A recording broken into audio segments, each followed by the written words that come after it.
Hello, this is the Truth Speaks Network. I'm your host, Dylan, and we have a little change in schedule from what we had planned. Instead of Judas and his group joining me to discuss the reality of consciousness, I have Vince Eastwood here from Guerrilla Media, who's going to be discussing with me ways to cope with the fact that your life and your world is not what you were led to believe. Vince, are you with us? Yeah, well, in spirit anyway. So I want to get right to it. The world around us is not what we want it to be. Vince, pause your stream. It's doing feedback. Well, hold on. Is there a feedback in the background there or something? Yeah, there's feedback. Okay, I can hear that. That's not good. I have Vince Eastwood here. Okay, Guerrilla Media. What you're going to have to do is just you turn the slider down from the broadcast. Okay, Right? It was so my. That you're getting no volume off of your browser. So if you've got a YouTube thing playing there, right? It was my fault. I had it playing without realizing, and I thought it was your end that was recording it. All right. Well, in that case, no worries. Let's restate the question and begin again. Like Michael Finnegan. So the world around us is really screwed up, as most of us who are awake understand. But what people struggle with the most is dealing with it. I struggled with it at first, but it's usually when you first wake up. So how do you deal with it? Well, it becomes a constant struggle. And because this is my profession, to expose scumbaggery and talk about truth, etc., I think the burden's a lot worse than most people. Not to belittle everybody's individual struggle. It's not easy. I think it's kind of like you start off, you think the world is one way, and then you find out nearly everything is the opposite. Oh, I can trust cops, can't I? No, bro, you can't. But I told the truth to this cop over here, and he then arrested me and like charged me because he didn't have to gather any evidence or anything like that. And it turns out I wasn't even guilty of the crime that he charged me with. Well, what is going on here? And you go, bro, that's because the cops are a gang. All right, they're a criminal gang. What, really? Really? The cops are a criminal gang? I thought they were the kind of people who stood up to the criminal gangs. No. You got that the other way around. It's often the criminal gangs that are trying to stand up to the cops. Well, there I'm going to have to slightly disagree with you, Vince. Not all of them are like that. There are many good cops out there. I'm talking about generalizations. Like, people think the cops are good in general. I'm saying that, no, there's some good cops. Sure, just like there's some good gangsters. This whole world is more or less the opposite of what we've been brought up to believe, and it's kind of like a survival mechanism.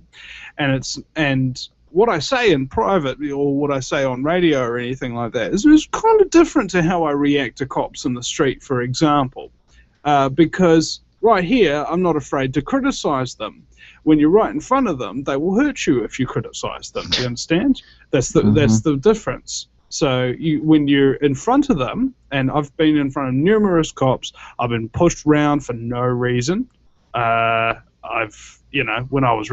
was 19, I think, I got busted for selling a bit of weed in university, as a lot of kids do, and I was going to go to jail for up to 8 years for having 13 grams of it. It's less than half an ounce. About a third of one, actually. And they told me, if you tell us the truth, we'll go easy on you. So I said, all right, I've been a drug dealer and I've been dealing for about 8 months or something of that nature.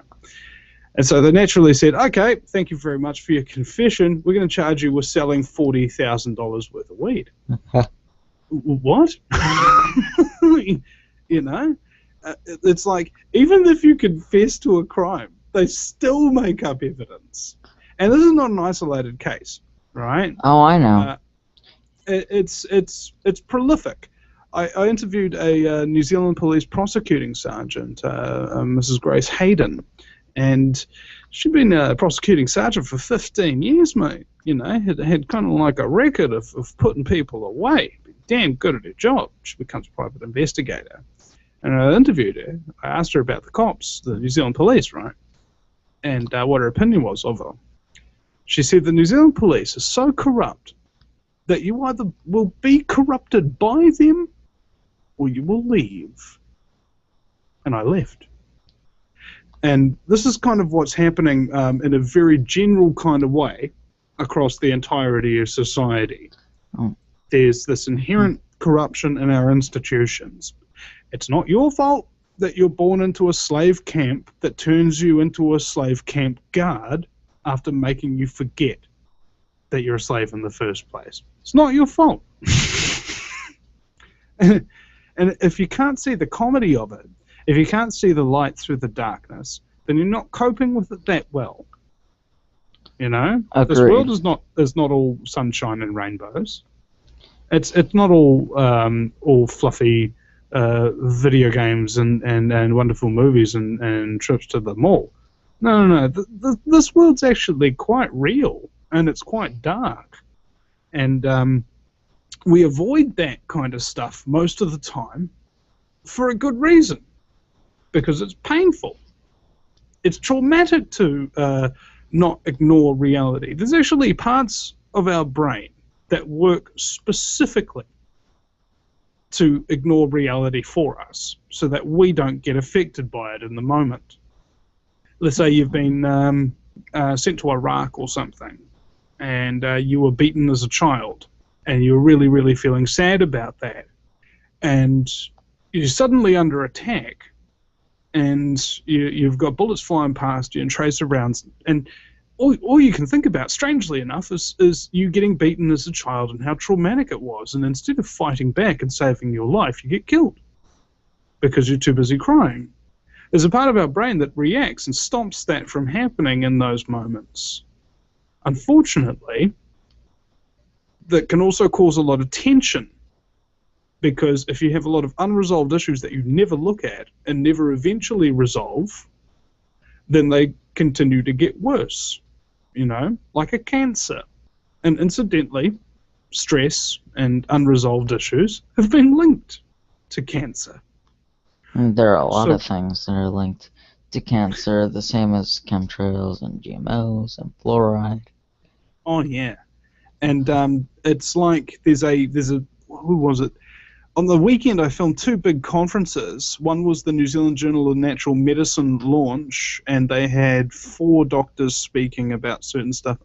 Maybe a couple of them weren't doctors, but about alternative health therapies, etc. One was a Dr. Sam Shea, whose father was basically the top dog in the Philadelphia medical scene. You know, like top dog. And he died from a procedure that should have been, you know, quite open and shut case, very simple. And what this guy has discovered is the 10-point kind of wellness pyramid, right?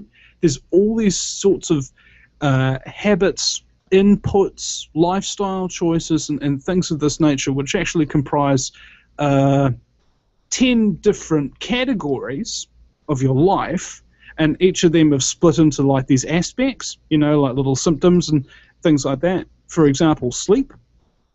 Do you get to bed early? Do you get to bed late, you know? Mm-hmm. This is the kind of thing that we're talking about, is sort of like a holistic health spectrum. And it was quite revolutionary to see somebody actually have it all down on paper and just think, oh my God, no wonder all these health nuts who focus on this area of their life look so sickly. Because they're ignoring 70% of the other stuff in your life that you're supposed to be taking care of. You know? There's a very real need for nutrition. There's a very real need for love, for sleep, a need to avoid toxins and EMF radiation. And what's deeply problematic is these things that we don't need and these things that our body doesn't want are things that the authorities are telling us are good for us in a lot of ways and or telling us are benign and totally non-threatening. And so we're getting progressively taken over by all of it. And it is saturating our lives. No wonder everybody's starting to get sick. No wonder the pharmaceutical industry is the most profitable industry in the world. Well, it's the first time I've ever learned anything in school. Was watching a documentary today in school about the food industry, and specifically Monsanto and their links to all these different health problems in the world. And we find out that the FDA and other health organizations around the world protect Monsanto and other food giants like Tyson. And it just makes you wonder, well, not me, but or you really, but the people who are just now understanding this for the first time, why would they tell us that this is bad for us but then protect it? Well, it's double speak. I don't know if you've ever heard of, what was his name? 1984? I love that book. George Orwell. Yeah, see, there you go, George Orwell. I was going to say Orson Welles, and I was like, no, that's not right. No, but It's Citizen Kane. No, Orson Welles is talented too, though. If you say so. Now, we're talking about 1984 doublespeak. Okay, so there has to be a war that nobody sees all the time, and you have to have it reported to you. Okay, everything that you hear has to be the direct opposite of the truth. And if they do tell you the truth, then they have to tell you that it's good. All right. If it's a bad thing, that it's good, and if it's a good thing, that it's bad. So every truth is packaged with a lie, and every lie is packaged with the truth. So that way you don't know that there's a difference. And if you don't know that there's a difference between a lie and the truth, it makes you really easy to control, because you're so easy to deceive. If people believe everything you tell them, imagine how easy your life would be, Dylan, if everybody took you absolutely at your word and you didn't have to justify nothing ever with evidence or backing it up. I would have a lot less issues with people understanding the truth. Well, think bigger. Have you ever seen the movie The Invention of Lying? I have not, but I'll quickly explain this then. It's a world where no such thing as lying exists. Nobody's, polite to each other and, says little white lies and tries to make things not bad. Everybody's actually quite harsh to one another. I love right? it. That seems like modern day, but it's not because people don't lie. It's because people don't care. Yeah, people don't care about the shockingness of the truth. And when you're watching this film, it's quite shocking because everybody's just blatantly honest about it. And this guy, he just has this really weird tick in his brain all of a sudden when he needs $700 out of his account, but he's only got $200. But he says he needs $700. And the lady at the bank teller looks up his account and goes, "I'm sorry, there's only $200 in here. It must be a problem with our system. Here, I'll get you $700. And then he's just sitting there going, "Nobody knows that I'm lying. I just invented the first lie ever, and I'm being given money, even when there's clear evidence right in front of the bank teller that I don't have that money." Does this seem a little bit like a parody of reality to you? And the Federal Reserve System and Barack H. Obama? It seems like a great parody. Can you send me a link to it? I'll be watching that tonight. Oh yeah, bro, you should totally illegally download it. Nah. When did the movie come out? Oh, years and years ago, man. I'm gonna have to look. I'm gonna have to look. The Invention of Lying. I'm gonna look on Netflix for it. Yeah, it's got that Ricky Gervais guy. I don't know if you're familiar with his work.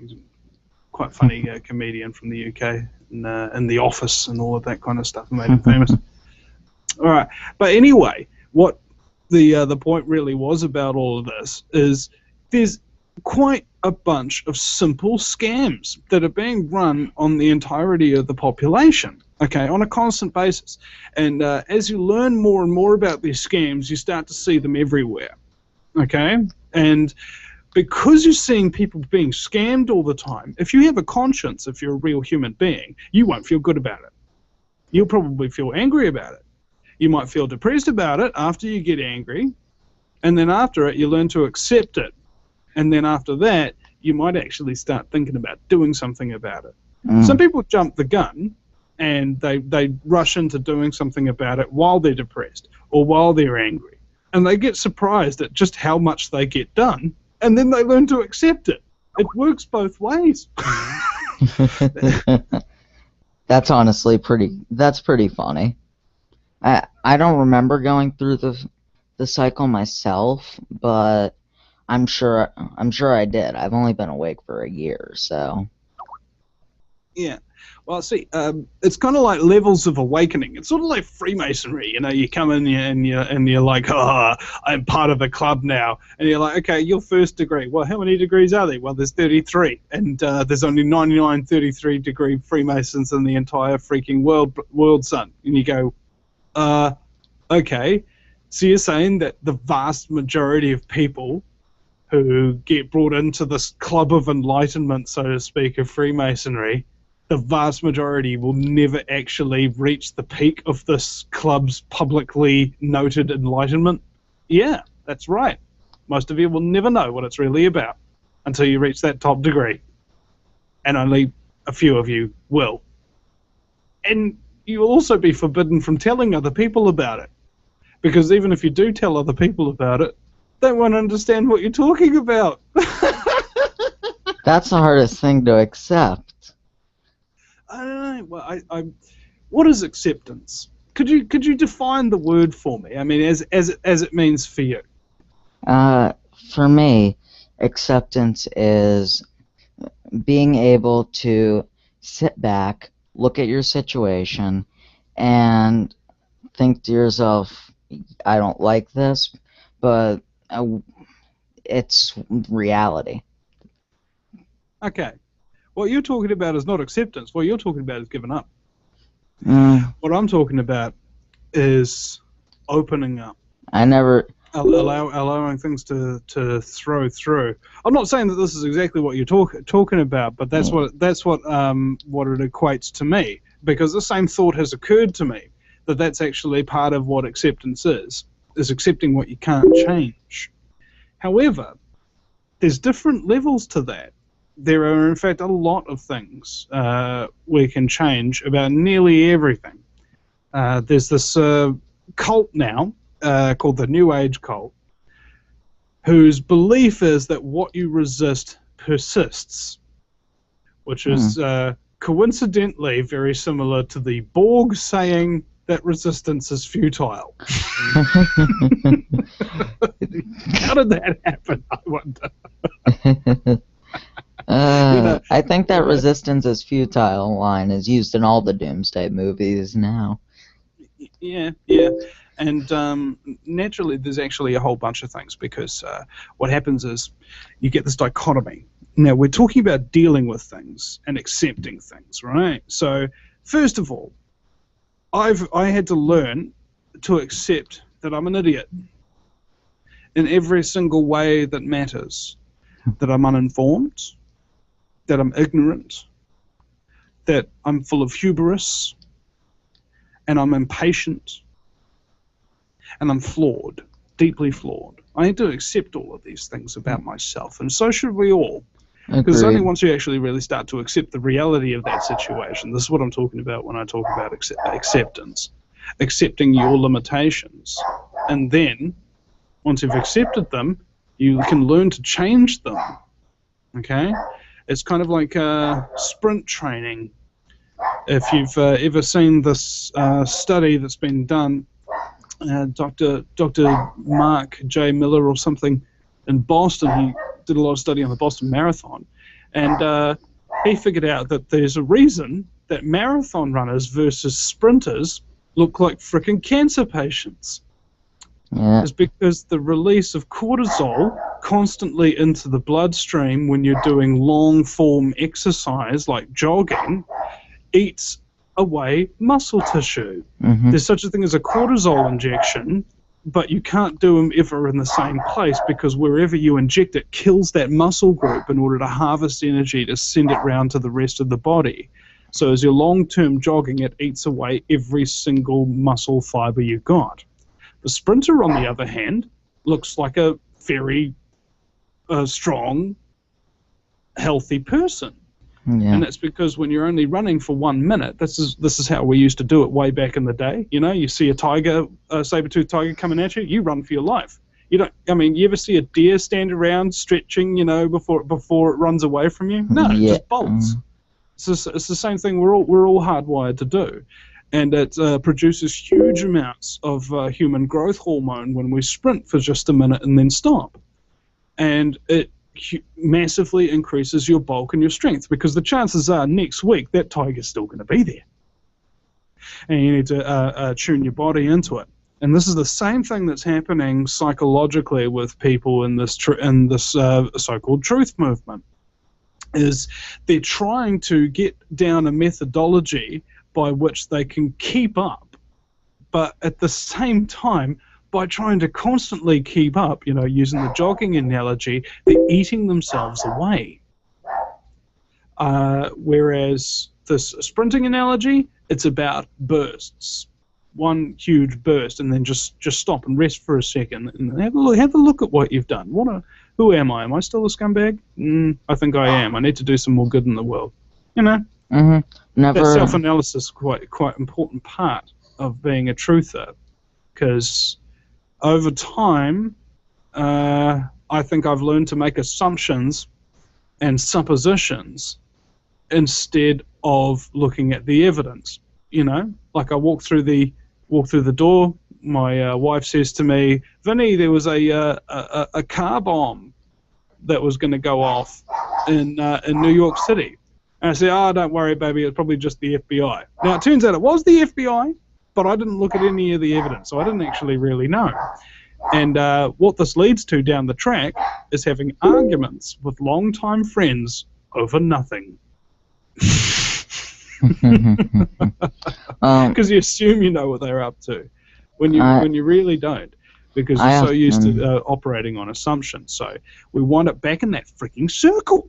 I often will say that the biggest enemy of us conspiracy theorists is us conspiracy theorists, because we think everything is a conspiracy, and that turns people off, whether it's true or not. Yeah. But for example, the Santa Barbara. I want to close down your Skype, your Facebook browsers there as well. I keep forgetting to turn off the chat sounds, but the Santa Barbara thing, I don't believe that was a conspiracy. I believe the evidence is there to support that it wasn't. When you say the Santa Barbara thing, I don't know what you're talking about. There was a shooting and stabbing in Santa Barbara about a month ago. And see, when somebody says mass shooting, the first thing that occurs to me, regardless of not looking at the evidence at all? Gladio? No. Pharmaceutical drug reaction. Zoloft. Yeah. Prozac. Oh, I won't deny that that's a possibility there, but yeah, it's apparently the most central causation of most mass shootings, a lot of murders, and a rash of suicides across the United States. Which shouldn't be surprising, because when you actually pull the readouts, and nobody in America reads anymore, trust me. And by nobody, I mean the people who are still wannabe somebodies read, but the rest of them, no. Top reactions. Warning, side effects, death, homicide, suicide, homicide then suicide. debilitating stomach cramps, liver failure, kidney failure, extreme bouts of depression, dizziness, seizures. It's right there on the freaking. You go down to your doctor and you say, "Hey, can this have any side effects?" And he goes, "Oh, it might be a bit of weight loss." or it might be a bit of weight gain. It's amazing. Because if he says weight loss and you kill yourself, technically he's right, because every human body loses 21 grams after death. He wasn't lying to you. And this is what Monsanto's all about, man. Oh yeah. Oh yeah. And again, as I say, there's the same scams being played all the time. And because you see these scams being played all the time, it constantly reminds you that they're still going on and people still haven't realized what the hell is going on. And it makes you feel alone, right? And isolated. Your family don't listen to you. A lot of your friends who you used to relate to very, very well, and you may have even gotten on really well with your family, suddenly are not there. There's no support network for you. So when you're talking about Monsanto and the cycling door that they have between the FDA approval and Monsanto products, because they've got Monsanto executives on the FDA board all the time, they don't never have one, then you start to wonder, am I going nuts? Am I becoming crazy? And in a lot of cases, it actually does drive you crazy. If somebody tells you that there's no such thing as a crazy conspiracy theorist, and that's a fraud, it's a lie, that person is delusional. There are crazy conspiracy theorists. There are people who believe all kinds of things that have zero evidence, zero basis for even wanting to believe in it in the first place, whose argumentative platform and the deep understanding of their knowledge consists of, if you don't believe it without checking on it, you're retarded. Right? You got to watch out for that stuff. These are people who have lost their sense of humor generally. These are people who communicate to you in Facebook using all caps. All capital letters, all abuse, no information. Well, if all you're going to do is type in capital, that means you're just immature, not really nothing else but immaturity. Yeah. A lot of the time. A lot of the time. I do like the all caps, parts, specifically. Like, I don't know if you've ever listened to the comedy of Lewis Black. No. It's a little adults only, so your parents might not allow you to watch it. What about Bill Hicks? I have not, but my parents don't care what movies I watch. Okay, I have pretty much free fantastic range. Parenting there, bro. I know what I can and can't watch. I know what I should and shouldn't watch. But do you listen to that, what you can and can't watch, and what you should and shouldn't watch? No. Well, moral obligation, mate. Moral obligation. That's all I'll say. In fact, it doesn't even make sense in that context. Never mind. No, it doesn't. So I'm a where little were confused. Where were we? I don't know where we We're were. talking about people who are communicating in all camps, all right, and how conspiracies drive you crazy. Okay, so it's sort of like there's an old saying, you can't put your head into the darkness and then bring it out again into the light without taking some of the darkness back with you.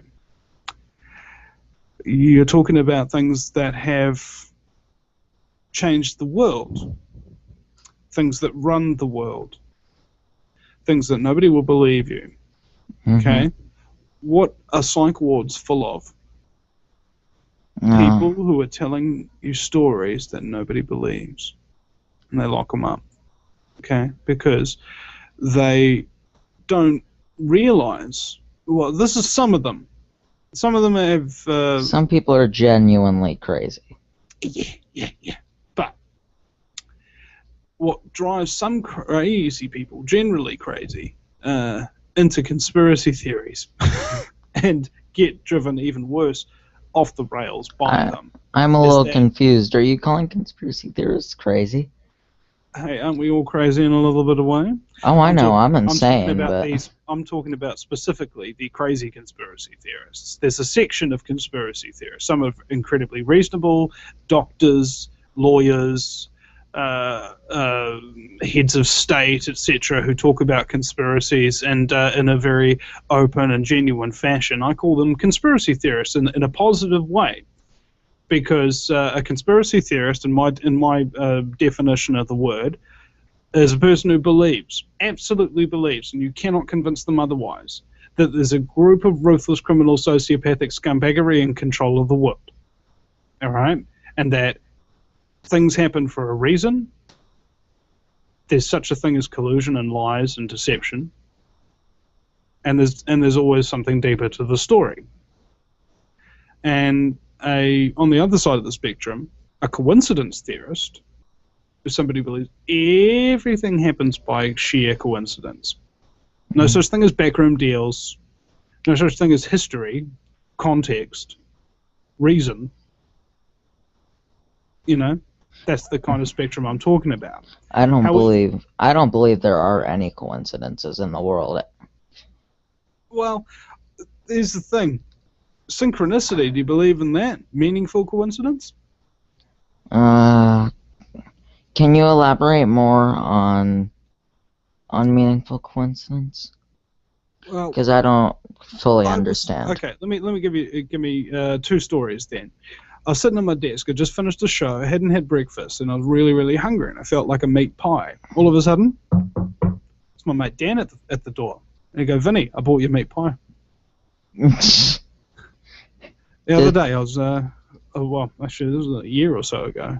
I got up in the morning, and when you have to pay bills and things like that, it's often the thing you think about in the morning. You get up on bill day and you're like, oh my God, where am I going to pay? I've got to pay this, the internet, the fuel, and the rent and power and all of that kind of stuff. And bro, it's like $500.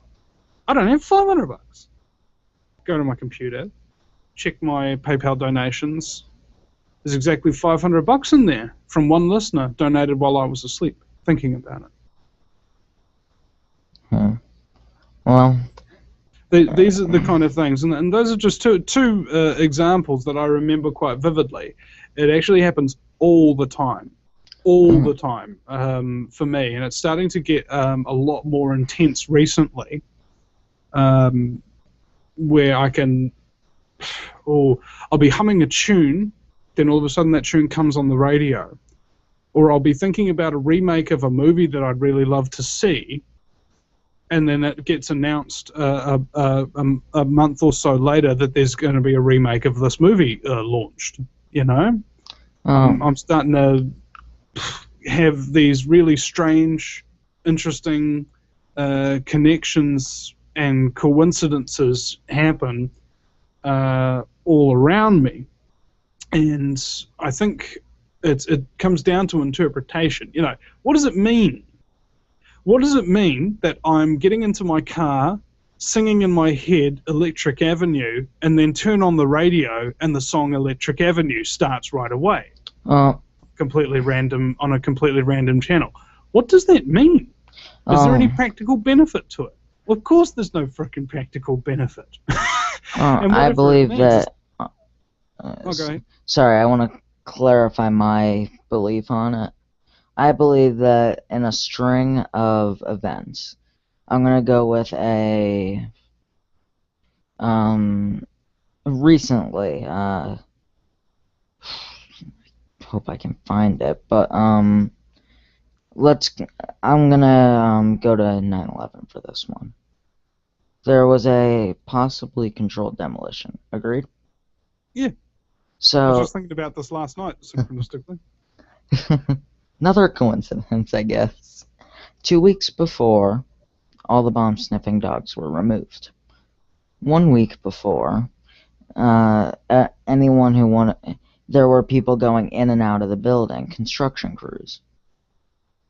White jumpsuits, no name tags, huge cables dragged all over the place, and they said, oh, we're doing an internet upgrade. And then the day of,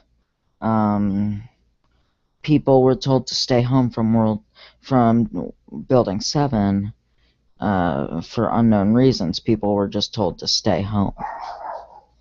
I don't Yeah, believe the same thing happened in Oklahoma City. I don't believe that all those things lined up like that are coincidences. I think that when you have a string of events like that, it no longer it has the possibility of being a coincidence, but a much less likely outlook on being a coincidence.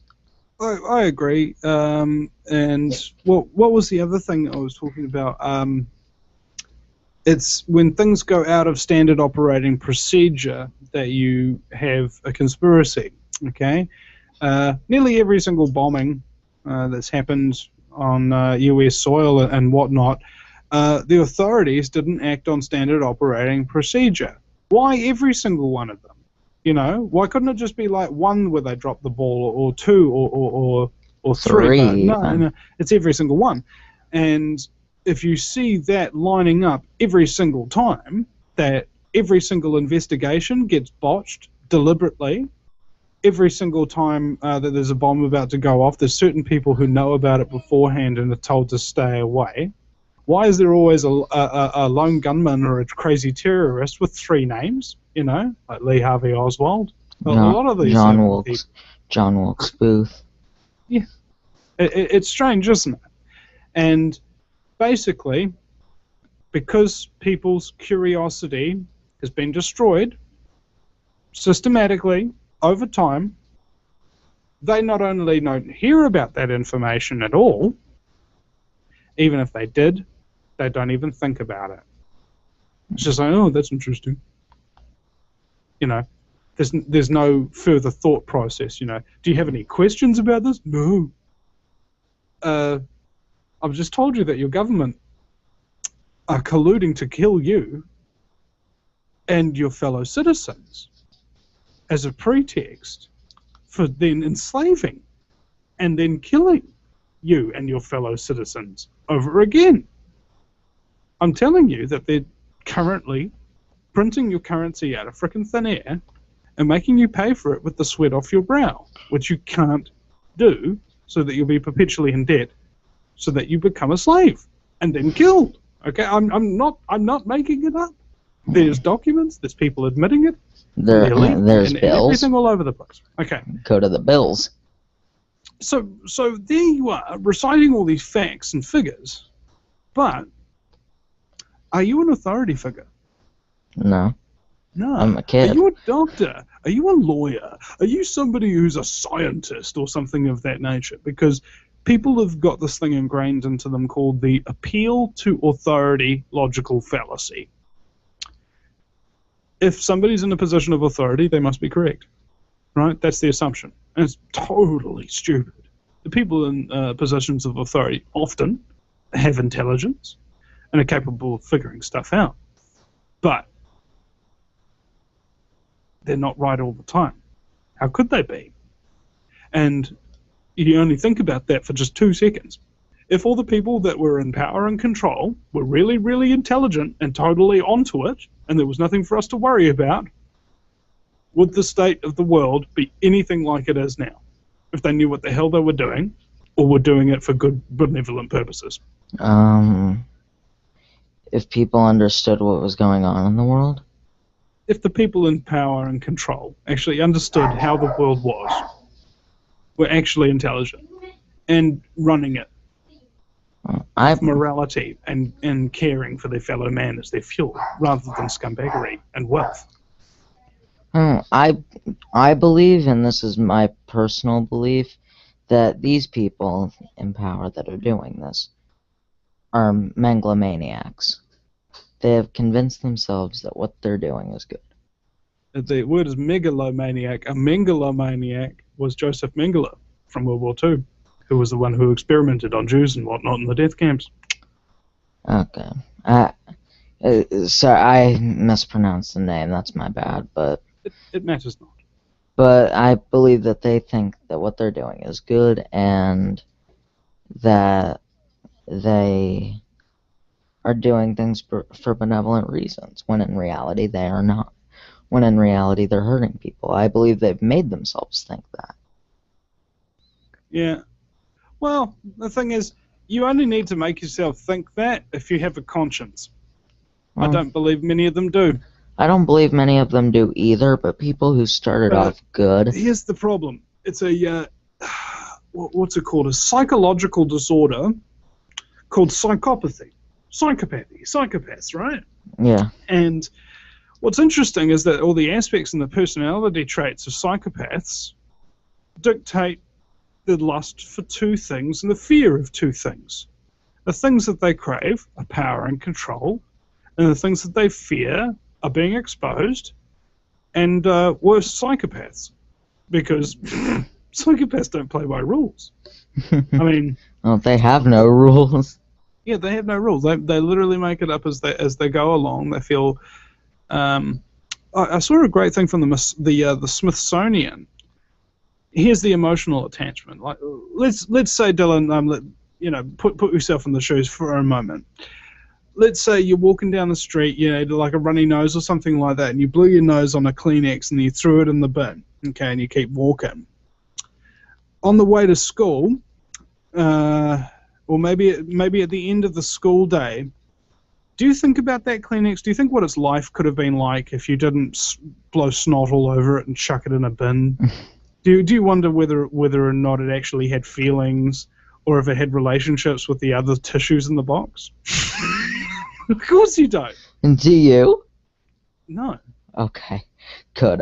However, imagine that Kleenex was a human being, really was a human being, and you just killed them and dumped them in a dumpster.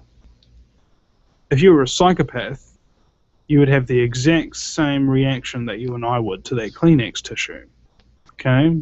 They treat us as objects, prey, and we're nothing to them. They have no remorse of any kind. They can kill a child horribly and think it's funny. Get away with it. Currently, 400,000 children a year go missing in the United States. Just totally missing. Never seen again. 400,000 a year.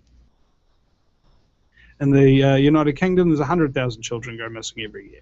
Now, this is this branches on the topic that, in my opinion, is the most traumatic topic of all the truth movement. Right? You can't outdo this one. The child kidnapping and pedophile industry, which is probably one of the most reaching. It's you see the setup of the apparatus everywhere. Most people don't like to talk about it. In fact, I've been trying not to talk about it myself recently. However, there's hundreds of thousands of kids going missing and being tortured and raped as we speak. Everywhere. And apparently the UN's involved. Large US corporations like DynCorp and things of that nature. Well, I'm not sure that... See, this theory I haven't seen as much evidence for, and Have you looked into CPS?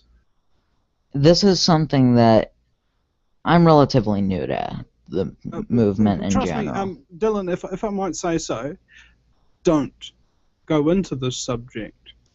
Right? Take my word for it, man. You don't want to know.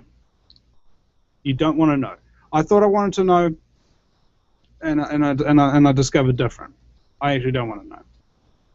It's a lot of the people who put their head into this topic, who are actually involved, helping the victims and things of that nature, they need counseling.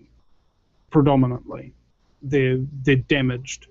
Looking into this stuff does damage you, and this is why I avoid talking about it, because I can traumatize people greatly by just telling them what I know, who I've interviewed, what they've told me, the evidence and the recordings that they've shown me, the things that have happened to them and their children. See, trust me, you don't want to know. I don't know if I want to know, but I do know that if what you're saying is true about it, from what you've said already, then there needs to be someone willing to stop it. There does. However, everybody who seems to step up and try to stop it also goes missing, or suffers psychotic breaks. because it's so harsh, the thing that they're dealing with, predominantly because nobody wants to believe it. So if you're trying to help people who are being tortured and raped and things like that by bloodthirsty pedophiles that have billions of dollars in their bank accounts and whatnot, and can do as many as 6 boys a night and bury them in their backwoods with no troubles, not even thinking about it, and you know that this is going on, and you've witnessed it going on, and you've actually recorded it, and then you've seen that when you go to expose it, you go to the cop, and the cop suddenly tries to avoid the investigation. He tries to misdirect you elsewhere. He's on the take. Then you're like, okay, well, what about the nurses who treated these children? And go to the nurses and the doctors and things like that, and they say, oh, no, there's nothing to worry about. Oh, my God, they're on the take too. And then you go to the local sheriff. Surely, they might have infiltrated the local police department, but surely not the sheriff's office. And he voids your investigation, and he tells you that there's nothing absolutely going on. Frack, he's on the take too. Unbelievable. Everybody who you go to in a position of authority to help you expose this, the person who it usually gets directed to is on the take. And if they're not on the take already, when they start investigating, it then goes up to the higher levels, and the higher level says, stop that investigation right now, there's nothing to it, this person's crazy, etc. Lock them up into a mental institution. Oh. That's what happens to these people, man. Most of them get locked up in mental institutions. It only takes 2 signatures, and the people don't even need to know you. At least this is the way it works in New Zealand. There's similar apparatus that goes up on the States, and you just be popped in there, and then they'll dope you up forcibly. They'll strap you to a chair, and they'll pump you full of experimental medications. And by experimental, I mean they've been approved by the FDA for public consumption, which means they've been through no trials, no double-blind trials. Which means they're probably dangerous. Yeah, which means they're probably dangerous, and will probably frack up your head and turn you into a crazy person. You see? If the conspiracy themselves don't drive you crazy, they will strap you to a chair and force drugs down you that will make you crazy. That's the kind of thing that happens with this sphere of influence and research. When you want to really do serious stuff and you really want to clean up the scum in this society, you get what you pay for. It's not anything I really feel like looking into, because I don't really feel like being traumatized. Yeah. See, I didn't start hearing about this until I was like 26, 27. And even at that point, it was like, boom. This lady came around to my place like a couple of months ago, bro. This is actually a good story. This is a good thing to illustrate. I'd been in talk radio for 3 years, listening to people's traumas from all over the place. And this one woman comes around to my place for 6 hours, doesn't stop talking for the entire 6 hours. Because I'm the first person she's talked to in a long time that would actually listen to her and not think she was crazy, because I unfortunately knew that what she was telling me was the truth. Yeah. You tried taking on 6 hours of rape stories and things like that. It is massively devastating to listen to, bro. I couldn't edit a show.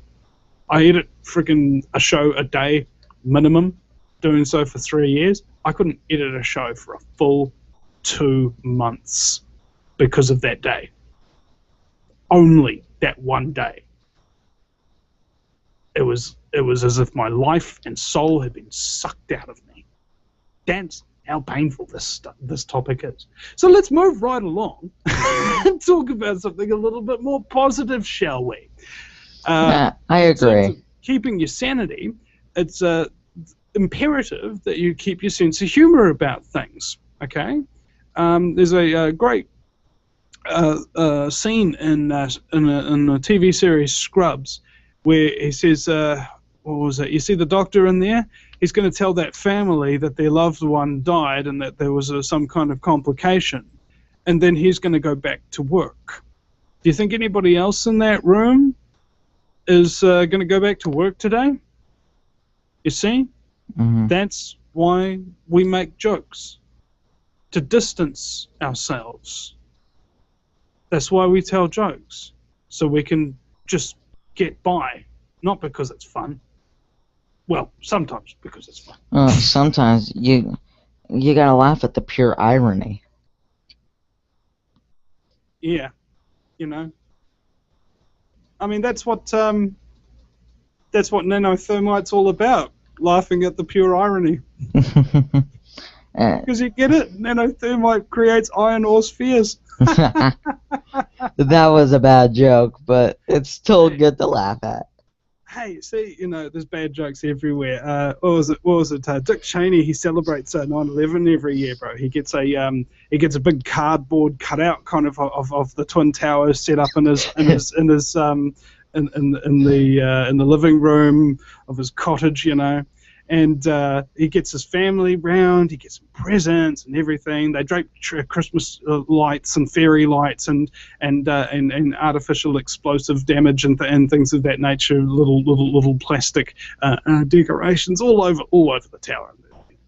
And one year the tower caught fire, and it burned for 4 hours, but it didn't collapse. I saw that story. The part that people get stuck at when talking, I've convinced 3 or 4 people.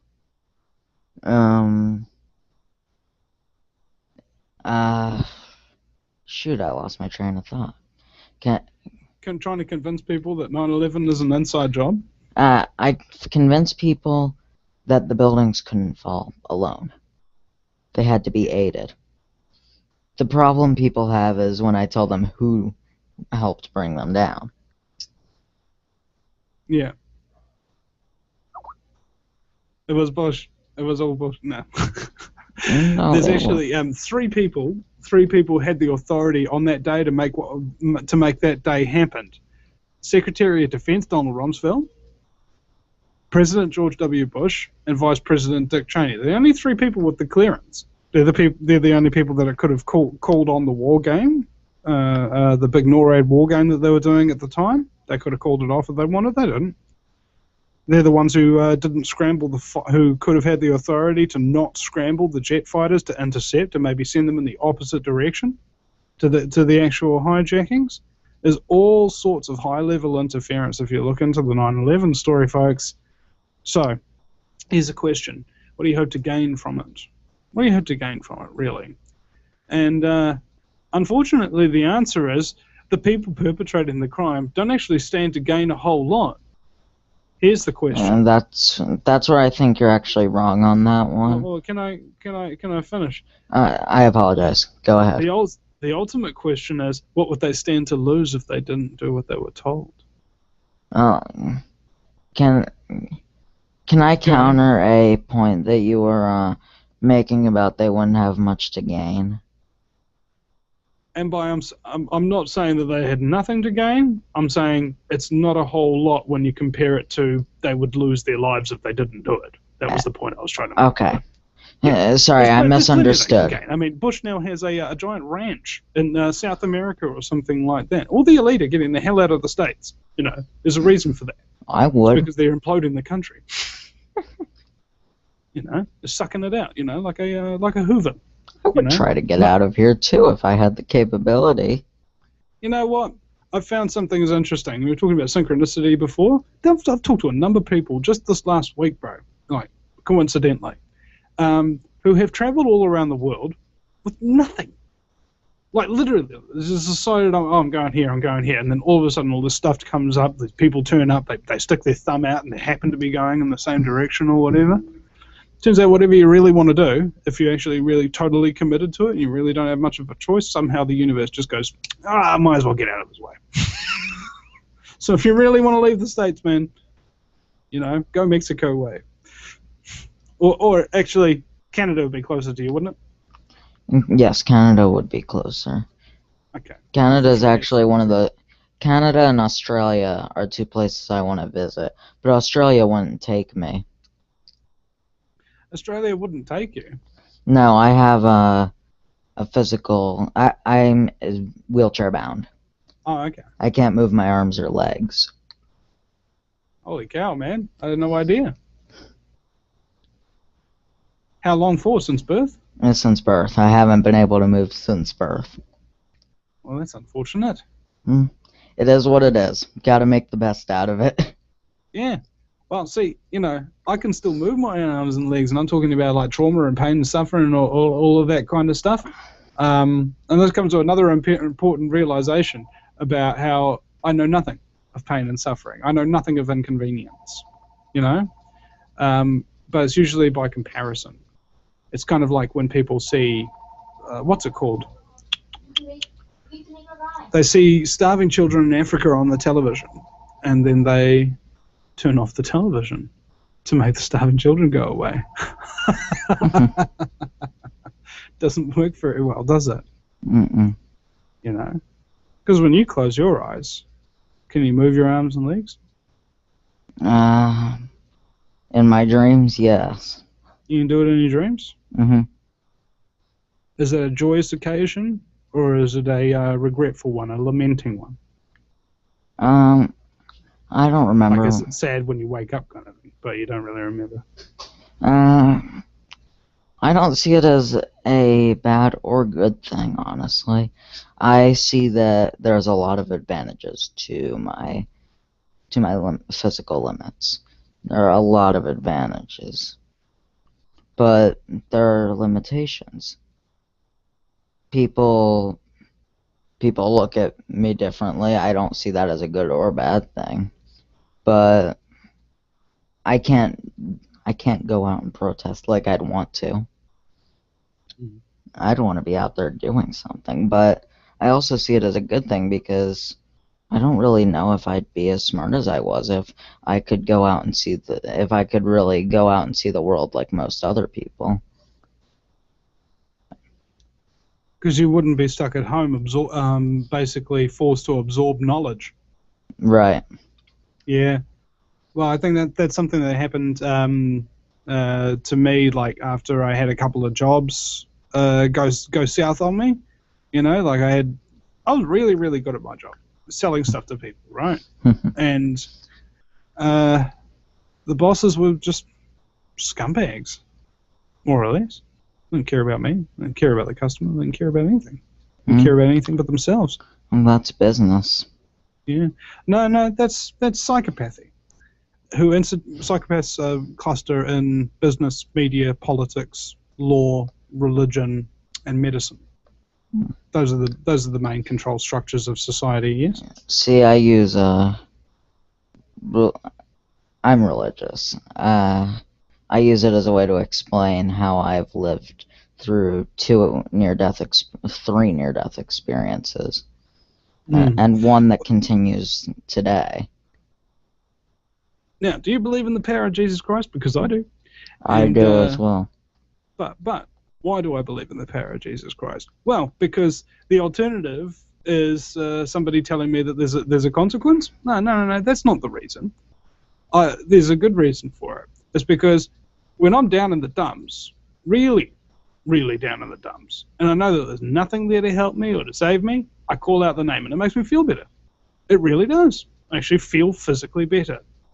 And it's happened to me ever since I got busted for weed way back in the day, and my legs gave out of me trying to get up the stairs to go home because I couldn't physically do it. I had that much freaking emotional pain and energy and fear of my future, my anxiety. I had to call out to Jesus in order to put the strength back in my legs just to get me up the freaking staircase to go home, go to sleep. Oh, when you had said that psychopaths go into religion, I had figured you were an atheist. No. There's one thing you've got to remember. Religion and spirituality are mutually exclusive. Mm-hmm. All right? It might sound strange to you. It might maybe even anger you or produce an emotional reaction. But you don't need a book to be in touch with God. You don't need a church. You need nothing. You have belief. Belief and faith are the two things that keep you close to your higher self. I don't. Now, my higher self, for example, my idea of God and higher self are very different to everybody else. I think so anyway. My higher self sort of looks like me, except way better, and sort of thinks like me, except he's way smarter.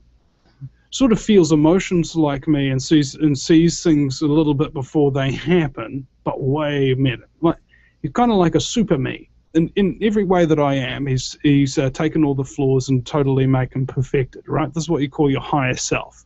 And the whole point, in my opinion, of having a higher self, or at least for me anyway, is to have a pinnacle that I cannot achieve in life. To have a goal that you can never get towards, but something to always strive towards. Exactly. And this means that you need perpetual faith in order to keep that belief running, that belief in yourself or belief in God. It actually really doesn't matter how you interpret it, because I found that simply that basic belief and faith in and of itself is what literally saves people's lives. To illustrate the point, I want to talk about Vietnam veterans in the POW camps, prisoner of war camps in the 70s and late 60s. Some men had been in these camps for years and years at a time.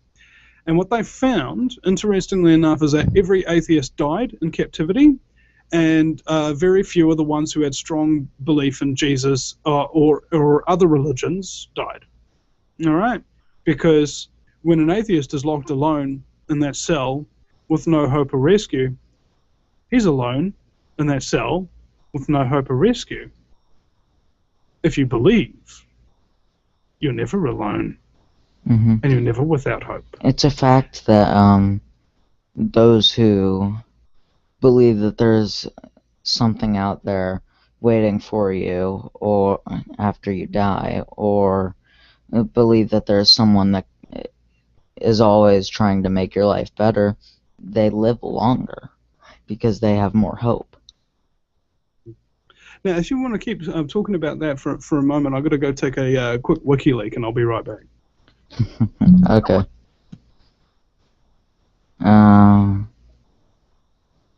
So, I mean, talk about your beliefs and with your condition, did that kind of spring from that? I mean, because I found with my beliefs, a lot of them came because I needed one at the time to save me from myself. If anyone wants to hear about my near-death experiences in my life, then I'll talk about them, but typically people don't like to hear about others.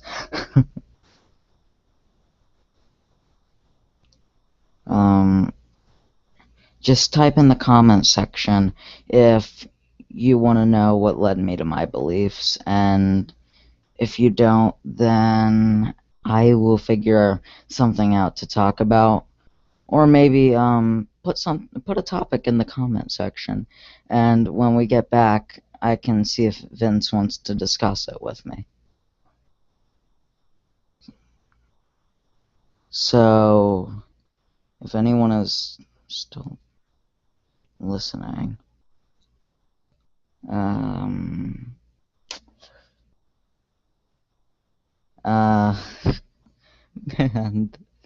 this is going to be probably the worst part of the show right here, because I can't talk to myself for any length of time.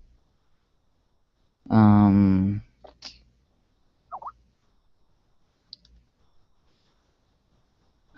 back.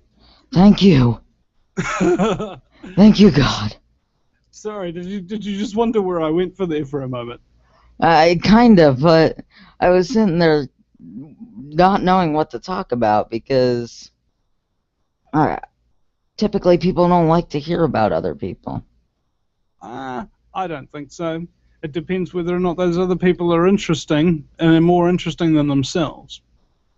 They don't like to hear people talk about themselves, not when they're in a conversation with them. On radio, on the other hand, it's a completely different story, because the only reason you're there is to listen. I gotcha. Well, do you know what narcissism is? Narcissism is this belief that you are the only thing that matters.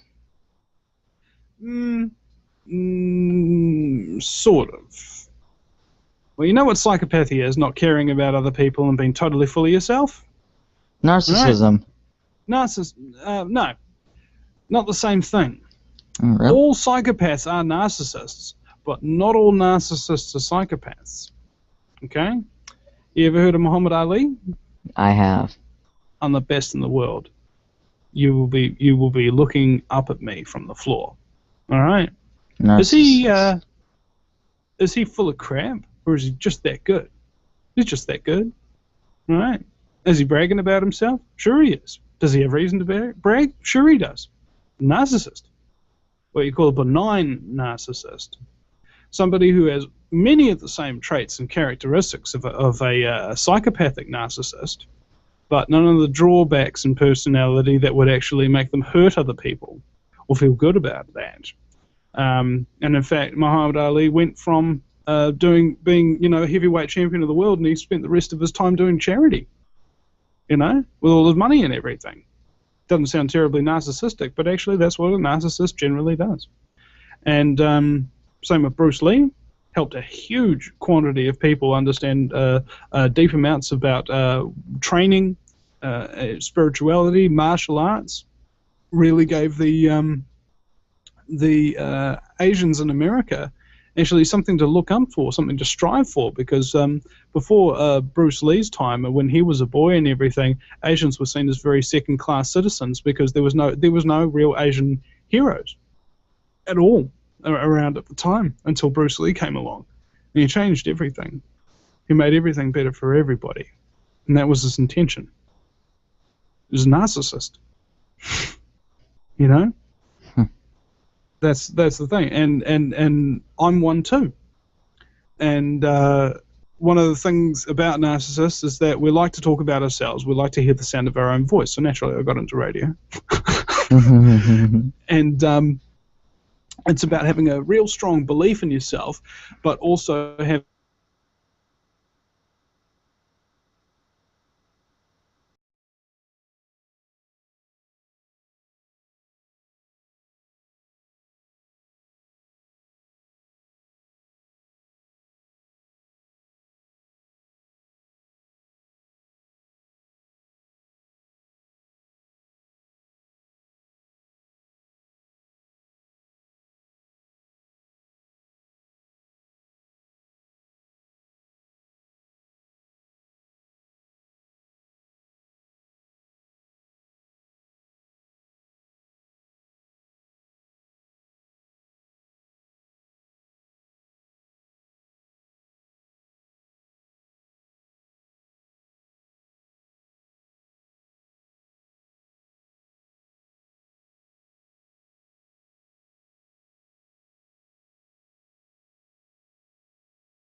I apologize for the delay and whatever happened. I still don't know.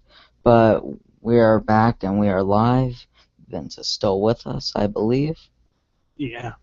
Okay, so I don't know where we were when the stream ended. Okay. Um, I don't know, but I think we'll go over the narcissist thing again because I'm a narcissist. I like to talk about myself. and therefore you like to talk about narcissists. Oh yeah, it's actually quite rare for narcissists to talk about themselves as narcissists because a lot of them are like, there's a stigmatization, basically. Kind of like if somebody says, "Oh, I'm autistic," or whatever, or "I've got Asperger's." Like my friend Mike, for example, he has Asperger's. I've known him for 2 years. I didn't notice anything different.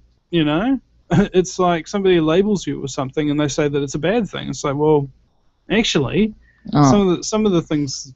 Some people have a theory that these mental disorders are either fake in some ways or created by us. It's the Diagnostic Statistical Manual, the DSM, which was started up by psychiatry, which is a lot of crack. Well, you'd have to be smoking a lot of crack in order to think that it was real, more or less, because that's how they do all their studies. They're basically just sitting there high on drugs, messing with people. You know, I mean, for example, here's a real great scientific test to see whether or not somebody can be cured of their mental illness of believing in fairies. We're going to strap them to an electric chair and dunk them in ice-cold water periodically every single day for a year. Sound real scientific, right? Wait, doesn't it sound like torture? That does sound a lot like people who would do this to another human being sound like maniacs? Psychopaths, if you will. And welcome to the psychiatric profession. This is how it began.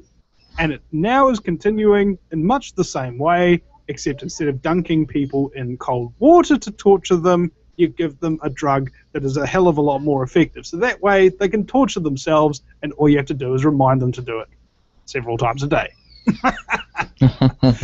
and you can sit back and feed off the pain while getting kickbacks from the pharmaceutical industry and then going to Tahiti on the weekend. Life could not be sweeter. I have noticed that there is a distinct lack of ability to make money if you're not screwing people over. All right? It's actually really quite difficult. If you're giving people a good deal, not sleight of hand or fraud, then you're going to struggle. Right? Agreed. I can prove that. And I'm sure you can too, being a salesman. Well, it's known as a self-evident truth, right? Something that nobody argues with because they've seen it and it's pretty obvious. Scumbags make all the money. The good people get left out in the cold to die and shiver, right?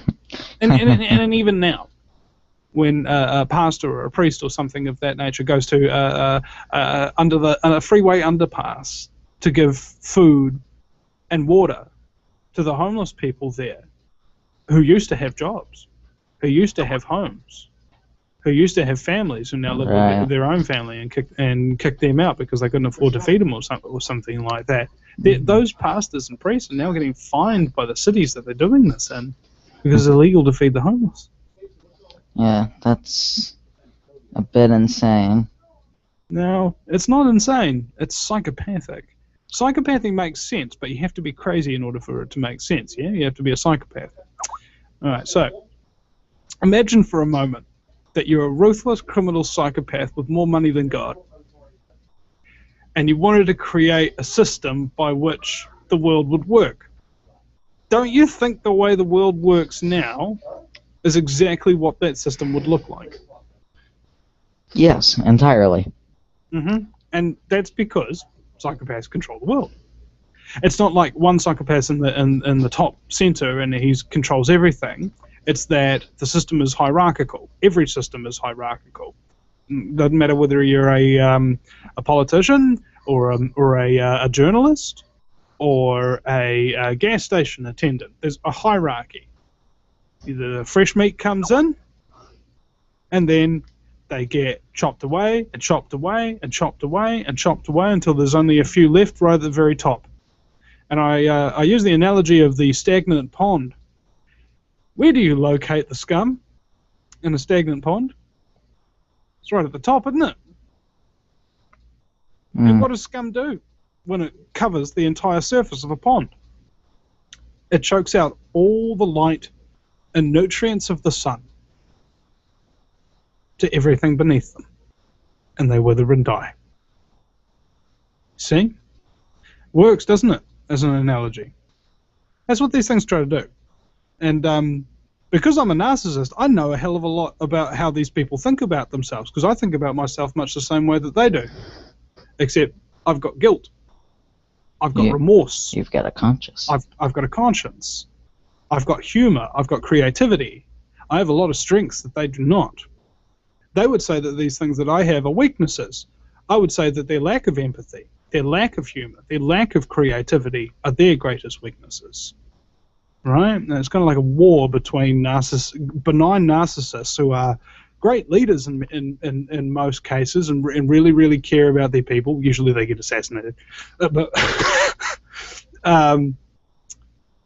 Versus psychopaths who have no compulsion to help other people in any way, shape, or form, unless, of course, it's them getting the bulk of the help, you know.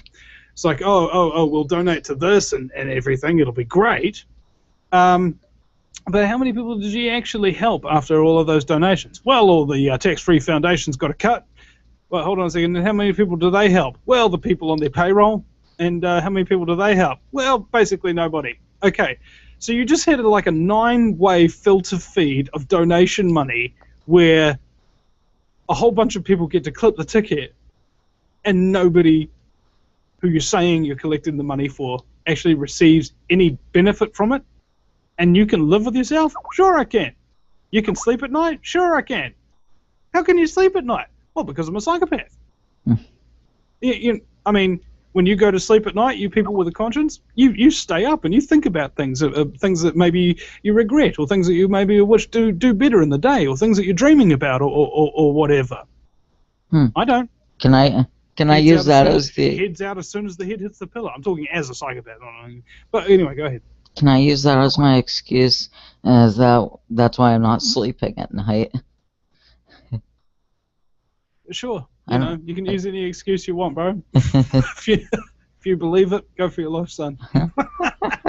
I don't sleep well at night. I have sort of a sleeping disorder. Okay.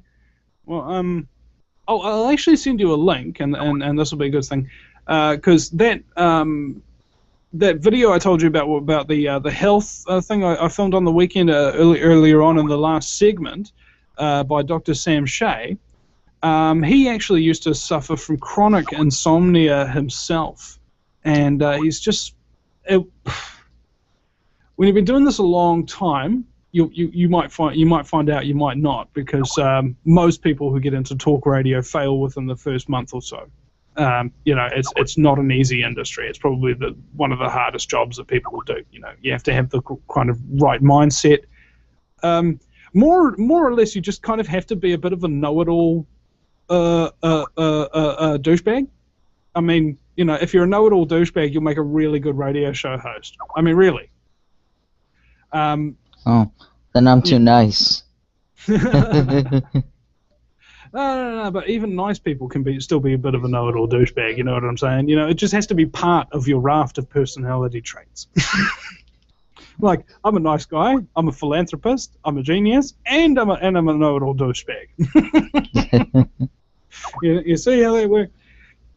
But this guy, he's suffering from a lot of insomnia, and his presentation again with those 10 different aspects of health that you need to watch out for, like all the categories of health and your psychological well-being and your sleep and your food and your electromagnetic radiation exposure and everything. All this range of factors come in, and I was just you have to study health. Everybody does for years and years and years, just like the medical doctors do, so that you know your own health as well or better than a doctor would. You know, because you still have to tell them where it hurts. If they knew your health better than you do, they'd be able to tell you where it hurts, wouldn't they? You know, I always thought that was kind of strange. It's like, I know more about your health than you do. Really, tell me where it hurts. You can't, can you? Because you don't actually know. Because you're not actually in this body. I am. I have to live here. You know. I don't even listen to my doctors anymore. They told me that I have no nerves in my heart, my lungs, or my intestines, and that I shouldn't be alive right now, but here I am, and they told me I was going to die 3 times, so I just stopped listening to them. Yeah, I think that's an important life lesson. Don't listen to doctors because they're pretty much idiotic half the time. Yeah. Well, I mean, it's like, if you accepted everything you listened to and you never really thought about it, you'd turn into a doctor. All right, because you just regurgitate that stuff over and over and over again. Because if you've got high intelligence, high ability for memory, recall, and things of that nature, but no creativity and no ability to discern facts, and then you go into medical school, you know, you'll fly through. You won't have any problems. You won't be affected by the silo mentality that tries to push people to the outside who don't vibe with the exact same kind of bars. You know what I'm saying?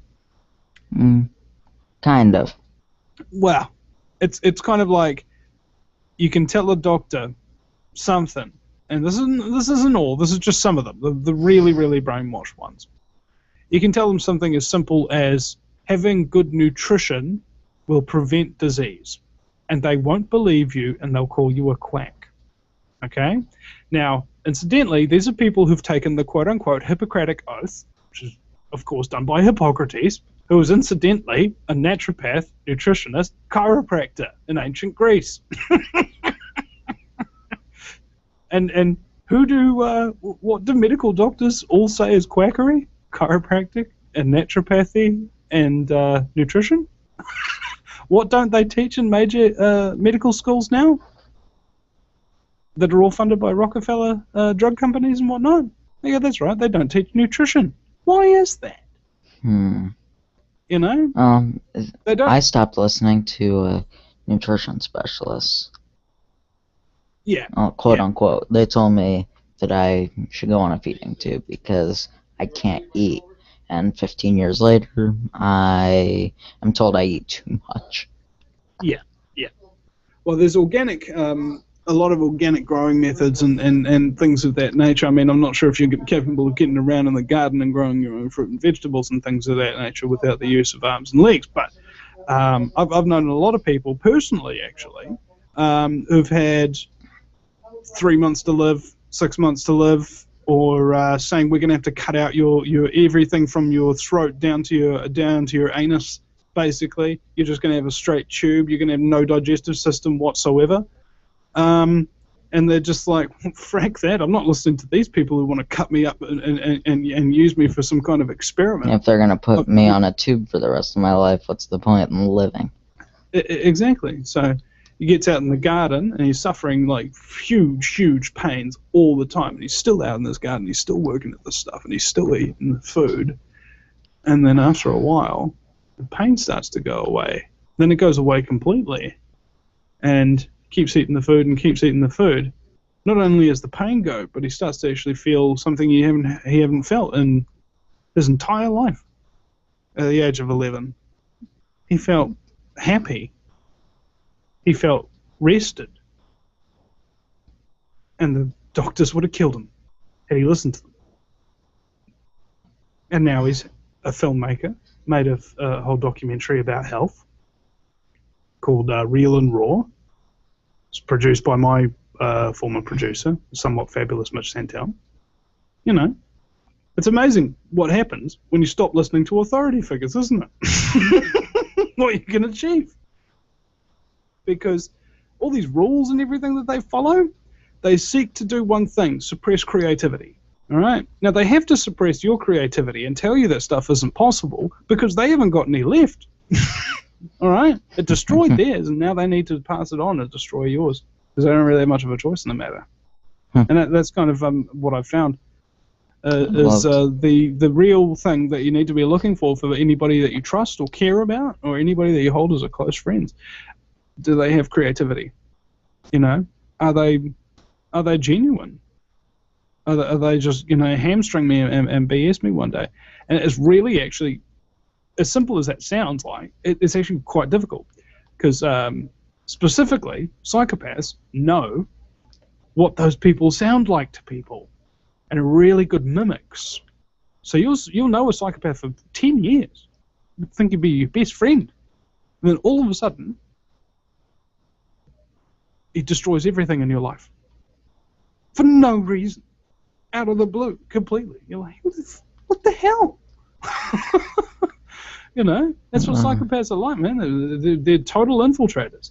In fact, it's funny, we were talking to Thomas Sheridan, wrote literally a book on it, Puzzling People, The Labyrinth of the Psychopath, I believe it was called. And he's got a new one out. I can't remember the title, but he and I and a number of other researchers are actually starting to really think about this psychopath equation, because what's really problematic about it is that it's not a modern phenomenon. We've just given it a new name. We've given it the name psychopath, and we've called it a mental disorder. It used to be called demon possession. It used to be called jinn.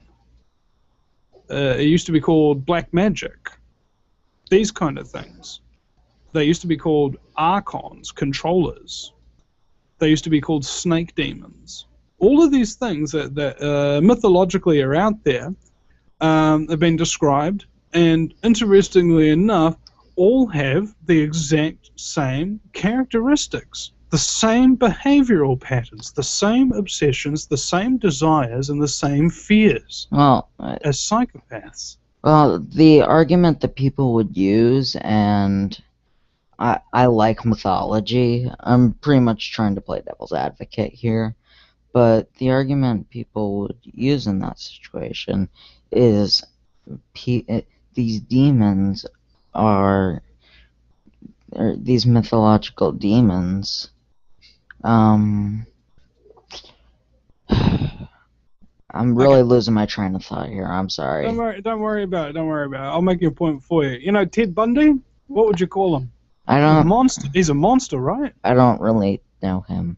Okay, he killed 25 really beautiful young women, and he was a very attractive man, and he smiled at them, and he had a broken arm, and he said, "Oh, can I have some help or whatever?" And boom, he got you. Wow. Over the entire the United States. That to me is monstrous because he. All right, so imagine from this point to here. This conversation is being recorded, and in 1,000 years, they hear this conversation about Ted Bundy, the monster, and they do carvings or whatever about this Bundy monster, etc. Same thing that I'm talking about here is all these things in ancient law and whatever that we're starting to dismiss were at one point real deal kind of stuff that people had a great awareness of, but they weren't doing it in a literal format in a lot of ways. We're talking about characteristics, mythology here, okay? Where you can inflate the word monster to become not just a characteristic of a human being who's a monster, but an actual creature. And I think that's possibly where the differentiation comes on that. But when you start talking about these mythological creatures that have the characteristics of a psychopath, you get into discussions of people such as David Icke. Yeah, the reptilian thing. I think it's a fascinating theory. I like reading what he has to say. I mean, see, I'm still on the fence about whether or not it's literal or whether or not it's figurative. I don't know. What I do know is that when we talk about the reptilian brain, right, it's incidentally the only part of the brain that is active in a psychopath. Everything else seems sort of dead. All the emotional parts, creativity part, a lot of the frontal lobe and everything is kind of geared towards that. The lower reptilian brain is what governs our instincts, a lot of the things, desire for food or women or stuff like that. Could I give my interpretation of his theory? Hmm. I think he was on to something when he said this, but I think the part where he slips up is when he starts talking about the shapeshifter. I believe that David Icke got some form of evidence that about the reptilian part of the brain. And uh, when you start talking about the reptilian theory, you get into the discussion about the reptilian brain. I think that these people are trapped in the conscious of the reptilian brain. And I think that's where the theory lies. I think that's where you have some scientific basis. Maybe that part of the brain overtook the rest. No, I don't think so. So you can't confine it to that.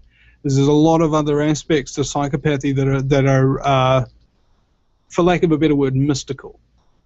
Oh, They have an uncanny ability to avoid hazards, right? Like it's really strange. Like Castro, they tried to assassinate him a number of times. The guy's a complete psychopath. Loves his cigars, poison cigars, exploded cigars, and all other methods of it. But he just walked out of every single one of their traps. They couldn't understand how the hell this guy knew. He also couldn't. They also couldn't understand why it's always the good guys that get assassinated, and the evil guys just keep running the world, right? Well, there's two reasons for that. One, psychopaths can sense threats in a kind of psychic sort of way. And the other part is only good people would want to assassinate bad people, and good people generally aren't professional assassins. um, You know? I can present a counter to that theory that good people aren't professional assassins with a modern example, actually extremely modern. On last Friday, the previous Friday we had Jake Rockefeller, the grandson of David Rockefeller, a big banker, died in a plane crash. And he wasn't the first banker to go. He is actually I believe there have been 24 assassinations of bankers since January of 2013. Yeah, and 500 the year before that. And 500 the year before that. I did not know about that, actually. Yeah. There's a lot of patsies and a lot of people like that. Psychopaths can die, sure they can. And usually it's because they get killed by other psychopaths who are trying to cover up their tracks and using them as useful idiots, you know.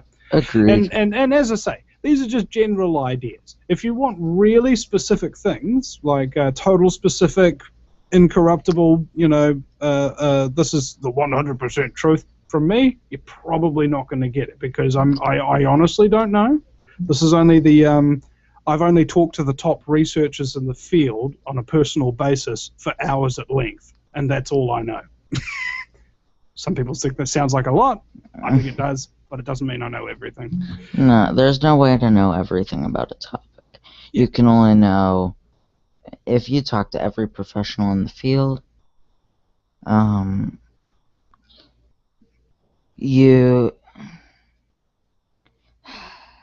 losing my train of thought again. Can you sort of repeat my thought to me, and maybe I'll get it back? Sorry, I was just losing mine there as well. It's 9:14 a.m. and I got up at like 5:15 this morning to try and check the times on Zone on this and the world clock and everything to figure this out. So you'll have to forgive me at the same time. You're fine. But we were talking about psychopathy and their ability to keep themselves out of trouble. They also have some kind of a hive mind. That's something interesting as well that we've noticed, is that they seem to be able to recognize each other, but they don't like each other. Yeah, like they don't have friends. What they do is they have what they call an entourage. So you'll have. I don't know if you've ever seen people like this, but you can spot psychopaths and their behaviors pretty early on, so long as you know what to look for. Somebody who always needs somebody under them, okay, like underlings, little I used to be bullied at school, right? And there was usually one central bully who was the psychopath, and then these other two little tools that he had round with him who like did everything he said and sucked up to him and things like that. I don't know if you've ever seen this,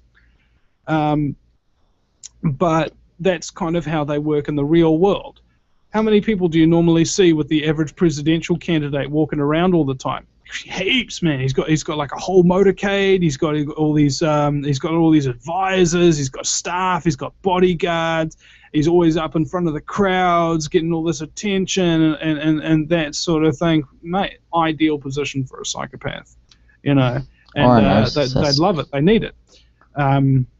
It's like this feeding thing. If I may, let's take the demon thing into context here.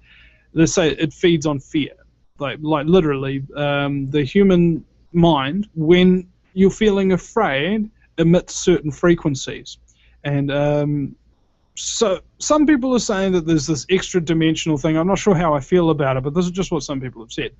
That there's this extra dimensional wavelength out there that you can actually pick up energy. You can feed off it. You can feed organisms on it, like psychopathic creature demon possessions or whatever. Kind of like a mind parasite, if you will, that attaches to the brain stem, controls a lot of your actions and thoughts to inflict fear, pain, and suffering on the non-psychopathic entities around you so that it can feed off of your fear. It can feed off of your pain. It can feed off of your suffering. Yeah? Mm. Suddenly a whole lot of behavior methodologies seem to make a whole lot more sense. Like as I was talking about psychiatry before, about them basically just torturing people and saying that this is their way to get them well. It's exactly what a psychopath would do. They'd tell you the exact opposite of whatever their intentions are. Okay, so you sort of like take it and invert it.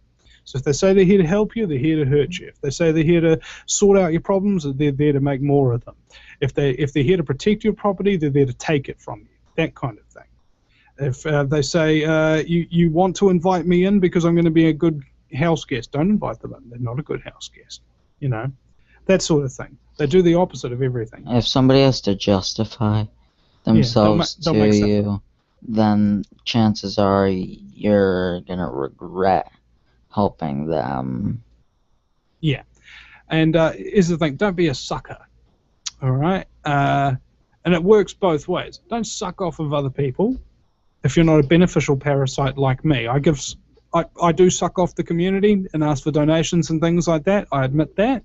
I'm not ashamed of it, though, because I feel that I do something to earn my way in this world, and that people have a choice about whether or not they give something to me, and I give something back to them, much like a beneficial parasite on a shark or something would do.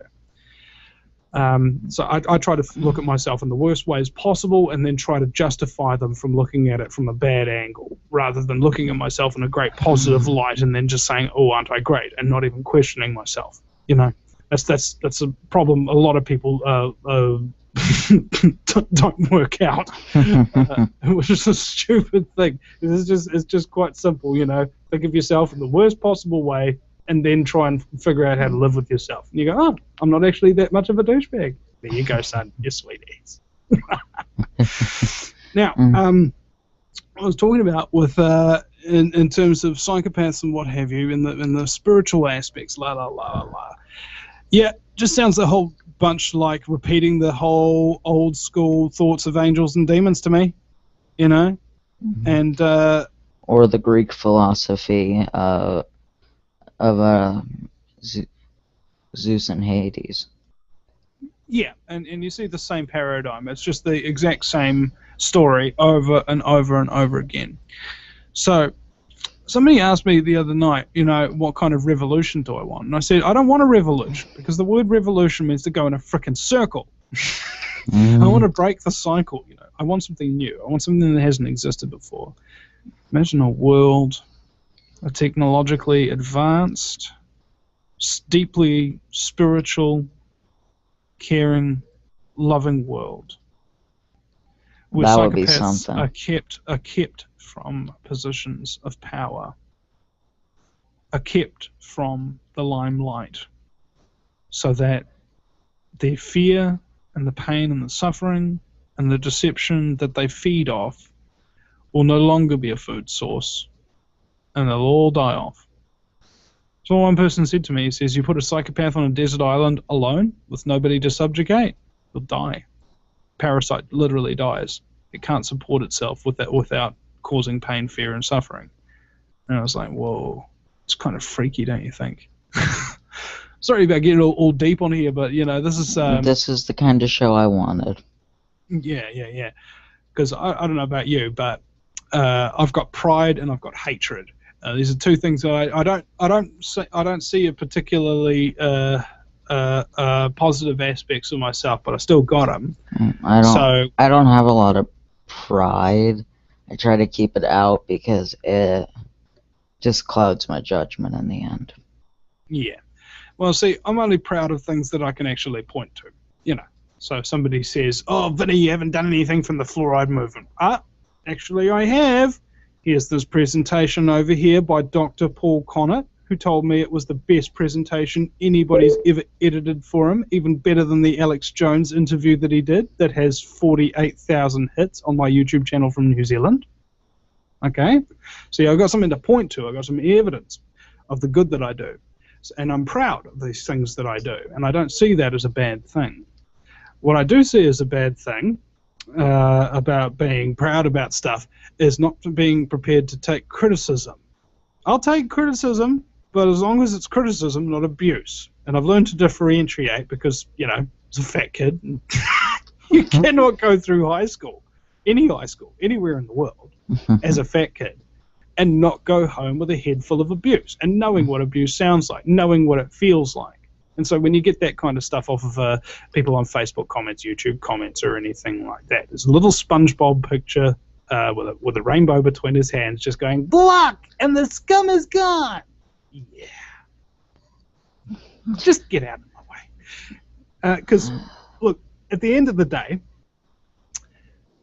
I've become sort of like this minor celebrity. I know how egotistical that sounds, but please let me explain. I went to a gas station, and I had somebody recognize me and come up and talk to me while I was pumping gas. Okay? That's kind of a bit of a minor celebrity sort of phenomenon, don't you think? Especially if the very next day I went to a cafe and the exact same thing happened again. Somebody was just ordering their coffee and then they came up and had a conversation with me because they recognized me. Okay? And something occurred to me. Very shocking. There's like 3 million hits on my YouTube channel. X amount of millions of people have heard of me. So many people listen to me.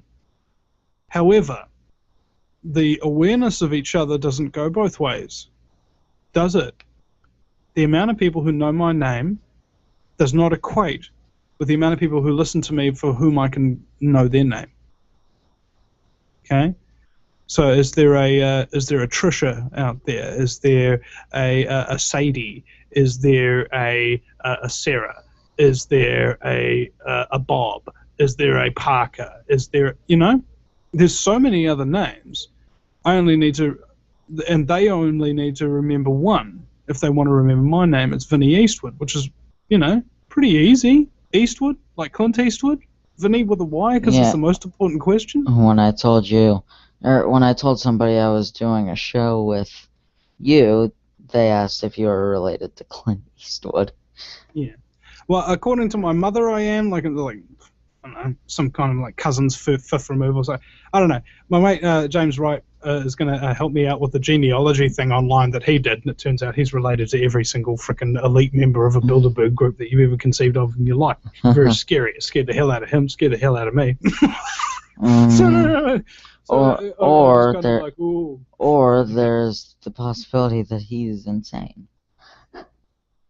Well, it's pretty hard to say that he's insane when he puts all his birth details and everything into a database search, and you come back with like your fifth cousins to Charlemagne, or your fourth cousins to George W. Bush, third cousins to Barack Obama, and sixth cousins to JFK, and you're also related to John D. Rockefeller, and you're also related. Like this is just off the genealogy.com database search.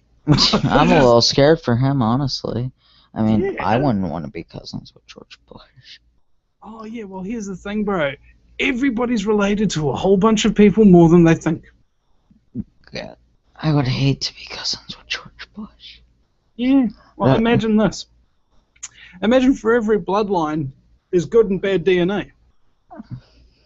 Right? What if George Bush had a brother that wasn't Jeb Bush? What if George Bush had a brother that was more like Ron Paul or something like that? Right? That would be interesting, wouldn't it? Yeah, but The problem is they were both raised by George H.W. Bush, and so they'd both be cocaine, drug-dealing, weapons manufacturers. bankers, elitists, narcissists, psychopaths, the list goes on. Yeah, exactly. In fact, I'm doing a show this weekend about the Bush family. Well, there you go. Or I want to. There's a great feminist T-shirt out there that says, "The only Bush I trust is my own." I thought that was clever, you know. I think that's pretty clever, honestly. Yeah. And, well, maybe I lost my train of thought here. You know, it's amazing when you think about Bush as a grown man, when you just lose your train of thought. Like he does, you know. Maybe I'm misunderestimating myself. Oh, just look at any speech Barack Obama's done. He always loses his train of thought. He has to go look at his teleprompter again. Well, you know, that's the thing. I noticed that, and we did a picture called a toy called the Barack bobble. You know, the little bobble heads that you have in your car, and you know they bobble the head up and down as you drive. Yeah. Yeah? Well, it's like a Barack bobble. Instead of bobbing his head up and down, it goes from side to side to the little teleprompters. I like that. That's clever. Yeah, I mean, we're talking to a toy manufacturer in Kenya to get it sorted out, but I'm not sure if they'll be allowed into the United States. You know, he might run for president instead of making them toys from Kenya or something. I don't know. Anyway, moving right along. The future. Anybody else out there really think much about the future? I do. I think about the future all the time. I think about the future every second. Mm-hmm. And incidentally, have you ever noticed that you never get there? What do you mean? Know? That's the one thing I've figured out is that the only thing that you can't actually make happen any faster, no matter how hard you think about it, no matter how hard you try, is the future. It's the only thing you got to wait for, but it never waits for you. So I kind of thought, you know, bugger it, I'm going to stop waiting for it, and I'm just going to get stuff done every day. And then that's sort of how I work in there. The reality understanding in terms of consciousness or how you work in the world, etc., works very much in line with how the past and the present and the future all work together. So you've got psychological well-being, physical well-being, spiritual well-being, just like you've got the past, present, and the future.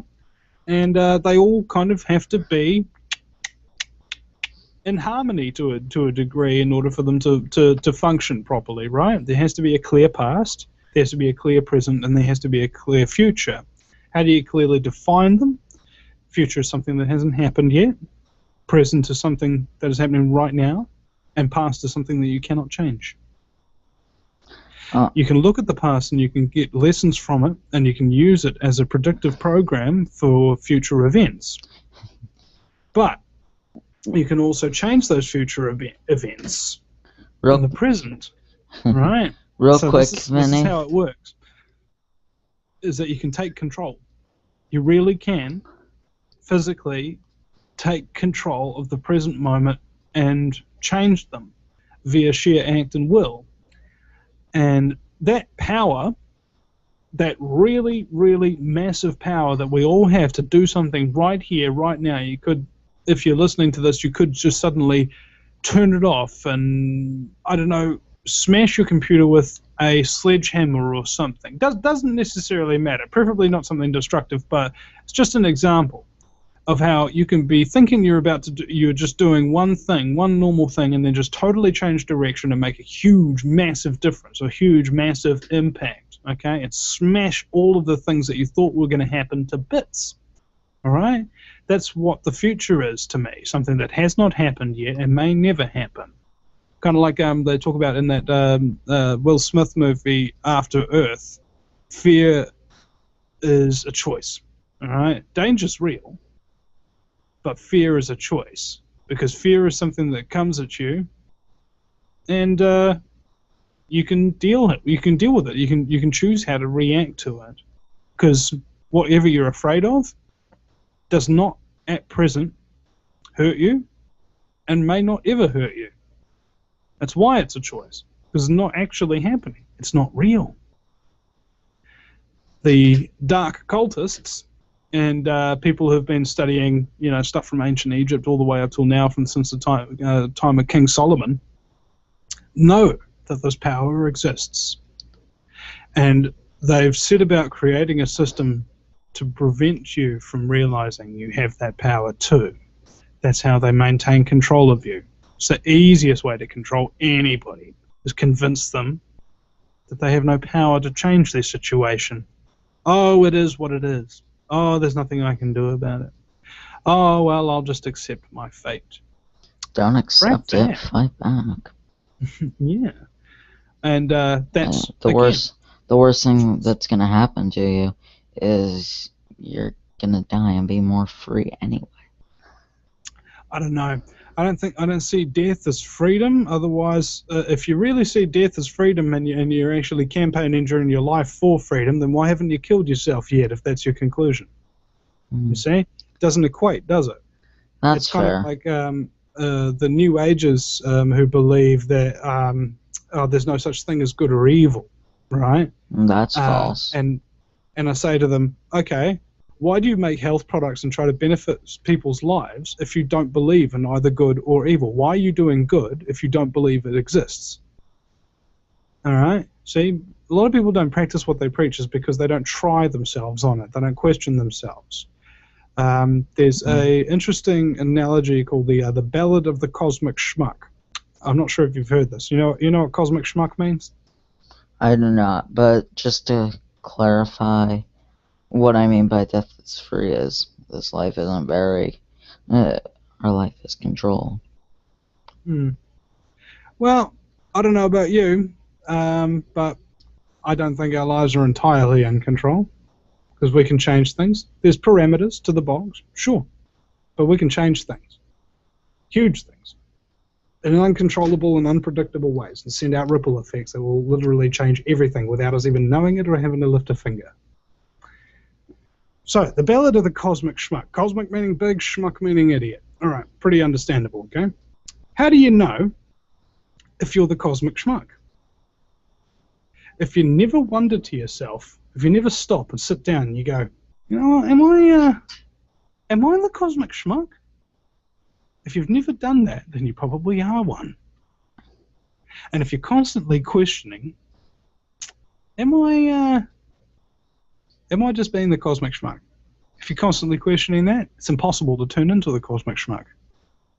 And another analogy that I can actually use to relate this is that sometimes the methods that you take, or the actions that you take to prevent a possible future, are often the actions that are required for that possible future to come to fruition. In ancient Rome, there was once rumor of a book so powerful that it was said that any words that were read off of its pages would come true as future. So it is written, so it shall be done. And the emperor spent much money, much time, and much effort, blood was shed in pursuit of this book. They eventually found it at great cost to the empire, and they brought it back to see what it said. The book told them that there would be a grain shortage, and that Rome would starve, and that many would die. The emperor took measures to prevent this terrible possible future by confiscating all the grain from around Rome, putting it in one giant granary, and putting it under guard 24 hours a day, 7 days a week. But the granary wasn't constructed properly, and moisture leaked through the roof. Down onto the grain it went, and it made all of it mouldy, and all the grain was worthless, and Rome starved. So the very act that they took to prevent their terrible future was exactly what they needed to do in order to make their future terrible. And I found it's quite an interesting story because it makes me think a lot about things that I don't want get thrust upon me whether or not I want them. You ever notice that? You know, like, have you ever gotten socks for Christmas? Nope. See? You don't know what I'm talking about. Some people do. And what that occurs to me is like, I don't know the consequences of my actions. Like, I really don't. Do I? I can't see it happening. I can try and change things. I can sort of assume where stuff is going, but I don't really know. I'm not totally in control, but that doesn't mean that somebody else is totally in control of me. And it's the little choices that we make every single day that make a difference. It's kind of like what Gandalf was talking about on the Hobbit movie. He says it's the actions of ordinary folk, simple acts of kindness and love that keep the darkness at bay. It's not always great power that rises to challenge great evil.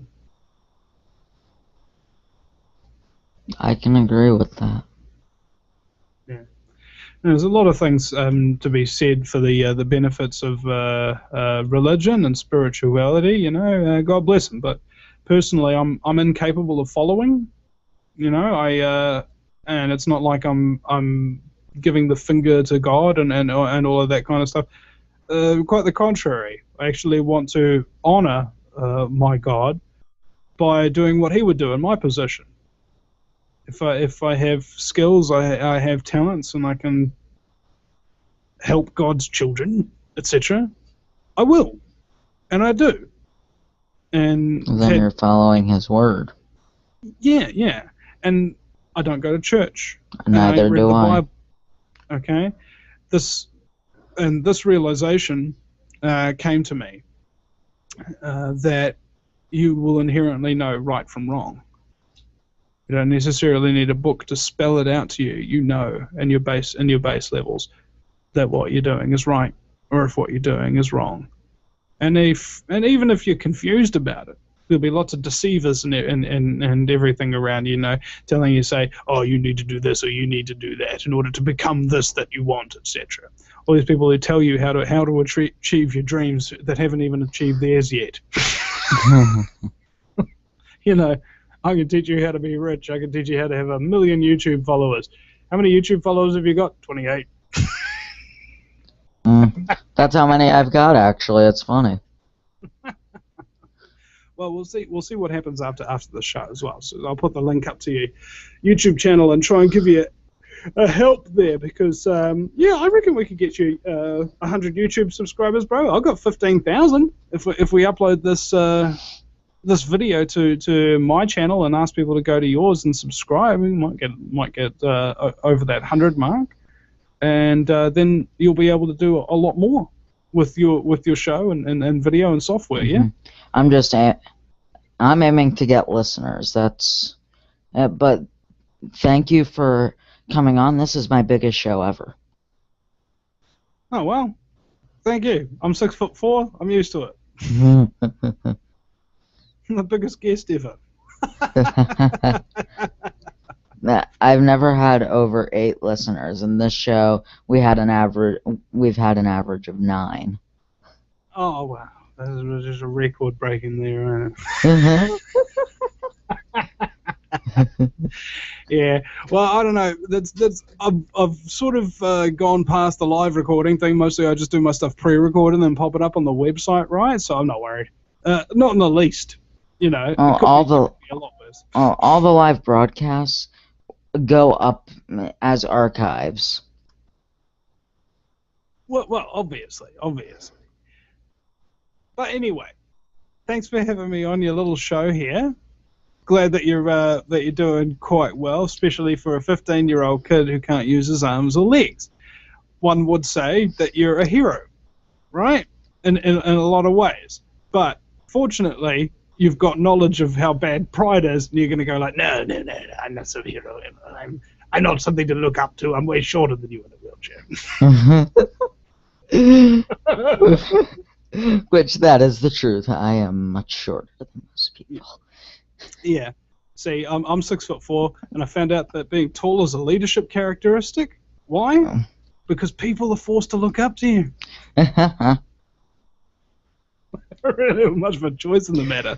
Well, that's good. I like that. Right. Well, it sounds like my wife has just gotten awake now, awakening to a phone call. The poor woman, she has to deal with me getting up at all sorts of hours in the morning, going shows with 9 listeners. I mean, my goodness, the stuff she has to put up with. Yeah. Hey, actually, coping with things. Final words on that. There's some humor about it. All right, really. Even if it's not funny, make some jokes about it. There's a thing called gallows humor. When the chips are down, when things are dark, when it is the worst crap you could ever conceive of in your life, make some really bad jokes about it and laugh at it anyway. You know, kind of like Doctor Who. Whenever he's about to die or something, he's usually laughing at the thing about to kill him, and then he wins. Well, Vince, based on what I've seen about your humor, you're very good at the bad jokes. You know, I love irony, so being good at bad jokes is ironic in and of itself. And we love it anyway. Yeah. Again, if you don't laugh, you'll cry. So go to theVinnyEastwoodShow.com, ladies and gentlemen. That's Vinny with a Y, because it's the most important question. Eastwood isn't go ahead, make my news.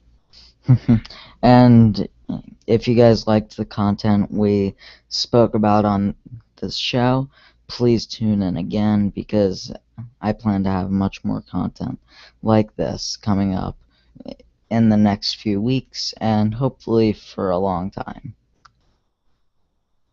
Kind of like the Occupy movement. They produced a lot of content. Oh, no, actually they were intense. It's in a way. Anyway, okay. So here One more laugh. Well, that was the last laugh for this one. Well, yeah, well, I always hoped I'd get the last laugh. Well, I guess you got one more, because that was pretty good and pretty bad at the same time. Good job. You're very good at those jokes. You really are. Yeah, well, my father was a genius, designed over 400 different types of forklift tire, had a 97% market share in the southern hemisphere for the distribution of forklift tires, and he invented the methodology of bonding steel to rubber and a number of other things. And my mother was a nurse and a poet, so you know, just kind of got some of the worst of both worlds here. And I'm a kid with no humor at all. Well, it's not true, because you cackle mildly, at least. So if you had no humor at all, there wouldn't even be a cackle. Not even a giggle or a chuckle. I have no ability to make jokes. Okay. None at all. Well, surely the best way to start making jokes is making jokes about yourself, because I don't know, the thing. Actually, I can't advise people how to make jokes. I can't advise people how to make comedy, because I only tell bad jokes. And the only reason I tell jokes is to amuse myself. I don't care how anybody else reacts to it. I'm having a good time. Well, I do like the way you think, dude. I want to bring you back for another show in the future. Are you still on for our next Wednesday? Yeah, sure, I can probably make that. I'll let you know if I can. Awesome. This time again, check the archive if you need to remember. Yeah. It'll be for the New Zealand listening audience, it'll be the 26th, Thursday the 26th at 7:30 a.m. and for the American audience, it'll be Wednesday the 25th at 3:30 p.m. Eastern Time. Pacific 12:30, and I don't know the other time zones, so just convert it. Well, basically it goes Pacific, Mountain, Central, Eastern. And there's like 2 hours in between Eastern and Pacific. So you can just kind of go like, what's Pacific? It's 12, so that means Mountain Time must be 1, and Central Time must be 2, and that means Eastern time is 3. I see. Wow. You finally broke that mystery for me. Yeah. Well, it comes with when you're a tool on American Freedom Radio, you have to learn those time zones. Well, Oh, dude, I was getting up at like 5:30 in the morning. Oh, no. From 3 till 5 o'clock in the morning was my slot on American Freedom Radio for 6 months, bro. 5 days a week. Oh, that would hurt me. All right, and because I'm in New Zealand, it's even worse than just doing it at that time in the morning. It's also on your weekend, bro. It also happens on Saturday. So on Saturday morning, you have to be up at 3 o'clock in the morning to be on the radio from That 2 hours till hurts. 5. That really does hurt. I'd hate that. Well, I did it because I wanted to be a famous talk radio show host. I wanted to help people, and I wanted to talk about really deep, meaningful stuff every day and not boring bullcrap. I can't be bothered with that. Hey, I would do it, just not at 5:30 in the morning. Yeah. Well, hey, if somebody offers you the opportunity on a big network and stuff like that, and you previously have no opportunity whatsoever, trust me, you'll take it. Oh, If you not if I'm in school and have no opportunity to do that. Something tells me that being in school doesn't actually grant you a whole lot of opportunities anyway. It didn't me. That's fair, but I really don't have any other choice in the matter. Yeah, that's true. Because it's not like you can just resist and say no. I'm not gonna do all of this. You just can't. The other thing is, I actually am learning something there. Would you be learning geometrically more if you were watching an equal time frame of documentaries on YouTube instead of going to school? I would probably learn more, but you would learn geometrically more. You'd learn 10 times. You'd learn at 100 times the speed. yeah. But I'm learning in school currently how to speak Chinese and how to film cool, videos. Yeah. And that's all I really care that'll be about. Good. When the U.S. economy gets sold out to Red China, you can be like an interpreter. Yeah, I'll have a job. It's job security. Agreed. Like Blackwater. Well, actually, their job is security. But, I actually don't know much about them. well, they're owned by Monsanto, and they're a private mercenary force. So they're okay. They're owned by Monsanto. They're evil. Yeah, tells you about all you need to know. And they were caught tripping balls on acid, driving around Baghdad, shooting random people and innocent civilians in their cars and stuff like that, driving around in Humvees. It was hilarious videos if you're a psychopath.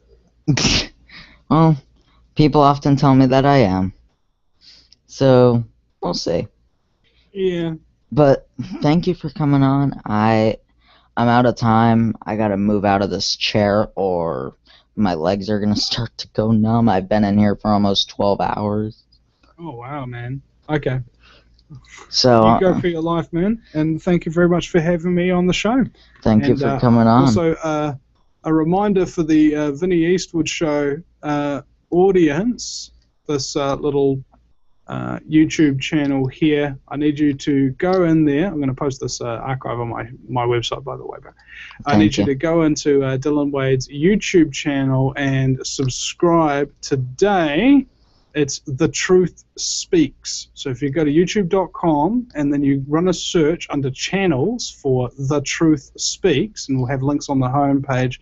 He needs 100 subscribers. He's currently on 26 at the end of this show. So thanks very much, Dylan, and we'll see you again. Thank you for your help, Vince, and I will see you next time.